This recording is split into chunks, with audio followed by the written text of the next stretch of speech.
rappeler les règlements des examens que chacun de vous avait obtenus depuis avant-hier, ou cela 3 jours passés. Et ce n'est pas du théâtre. Si on veut vous rappeler quelques articles ici, c'est juste à titre ou juste vous réveiller de votre sommeil. Les examens débutent chaque jour à 7 heures juste. Ce n'est pas 7h30, c'était une erreur. La présence des élèves à l'école est requise à 6h30 comme d'habitude. Transport ou embouteillage, ce n'est pas notre problème. Aujourd'hui, vous êtes là. Les examens auront lieu au jour et heure indiqués. En cas de pluie, les examens ratés du jour seront reprogrammés par la direction. L'horaire ne souffrira aucune modification. Article 10. L'utilisation du crayon en dehors du dessin ou de la géométrie est prohibée. Nous ne voulons pas voir les crayons dans les salles d'examen. Même pas les sacs. Tous les sacs que nous allons trouver dans la salle ou dans les salles, nous allons les mettre dehors et ne venez pas déclarer comment vous voulez. Mais les voleurs qui seront attrapés vont partir le même jour.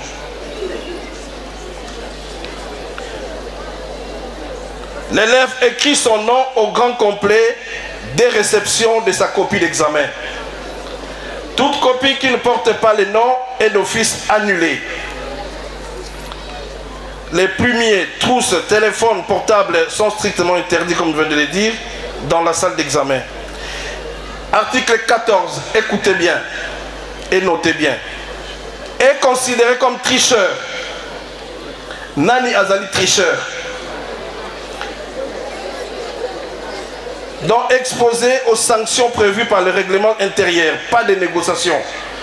Tout élève qui détient par défaire lui un livre, un cahier, un copion ou tout autre objet classique prohibé parce qu'en rapport avec l'examen du jour et pouvant être utilisé afin de tricherie. Naturellement que l'élève soit surpris en train d'exploiter ces supports ou que celui-ci soit découvert par le surveillant par terre ou sous les pupitres ou dans les habits d'élèves, cela modifiera nullement le jugement et la sanction. Sous vos pupitres, par terre, la poche ou sur le banc, il n'y a pas de négociation, vous êtes tricheur. Et tricheur, tout élève qui transmet des réponses verbales dans la communication dans la salle. Là, nous avons suffisamment parlé aux professeurs surveillants, même aux professeurs itinérants.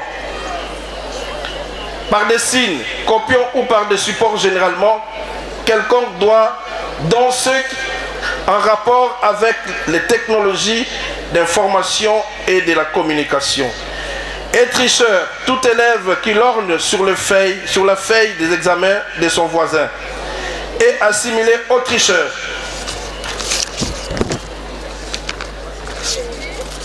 Tout élève qui bavarde ou qui perturbe les bons déroulements d'examen. Tout élève qui trompe la vigilance du surveillant et ne remet pas sa copie d'examen quitte l'école le même jour. Tout élève qui trafique ou participe au trafic des questions d'examen, ce que vous appelez fuite. Même si vous êtes 60, après les enquêtes, vous allez partir.